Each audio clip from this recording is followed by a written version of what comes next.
Good morning, Falcons. I am Braden Benwell, And I'm Hunter DuPont. and this is a view from the Falcons Nest. Today is Thursday, November 2nd, 2023. The annual NHS League food drive is going on from now until November 16th. Bring your non perishable food items to your homeroom for our local food pantry. The two homerooms with the most food will win breakfast. Please plan to participate and help families in our local community have a good Thanksgiving.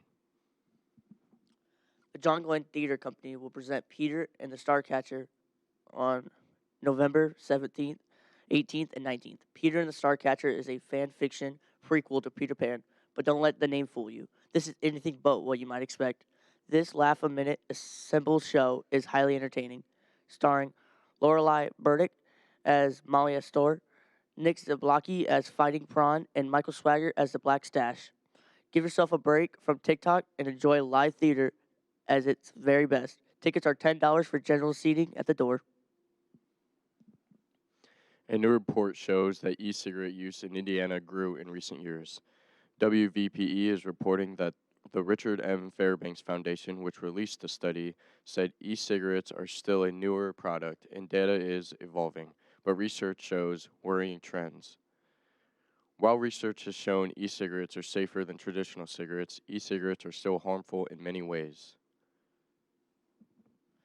9% of all Indiana youth said they used e-cigarettes in the past month on average, and in 11th and 12th grade, nearly 20% of students say they have been vaping within the past month.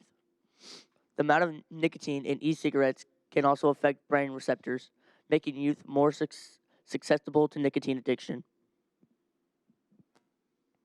The study also contained recommendations to further decrease use of e-cigarettes, particularly for youth.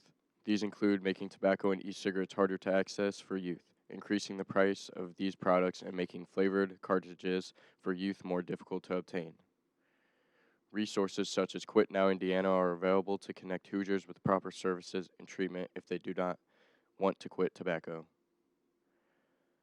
There will be a TAB meeting next Wednesday during SRT in the Media Center. Please make plans to attend. If you have any questions, please see Ms. Duff.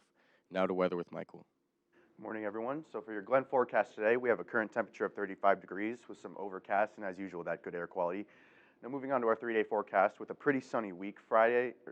Today, we're going to have a high of 49 with a low of 35. Friday with a high of 53, a low of 40, and Saturday a high of 57 and a low of 42. That's all for weather. Now to main desk with sports. Students can win tickets tomorrow night's sectional championship game against Knox. Check your email for entry information. Meanwhile, faculty members are firing up for Friday night under the lights. Stay tuned for the involvement on Friday. Coach Ryan Reese got off to a great start in his first game as the Lady Falcons basketball coach last night. The Lady Falcons got off to a quick start in the first quarter, dialing up 17 points and holding Triton to only 7. The Falcons executed the defense game plan to perfection, stuffing the Trojans to only 16 points through the first 3 quarters. The Falcons used a balanced effort offensively led by juniors Addison Reese and Danny Devine, with 10 points each. Dre Whittington and Olivia Turner also chipped in 7 points each. They will host Knox Saturday. Now back to lunch with Michael. For lunch today, we are going to be having a breakfast burrito, a hot and spicy chicken sandwich, potato faces, vegetable juice, and a muffin. That's all we have time for today, Falcons. Have an amazing Thursday.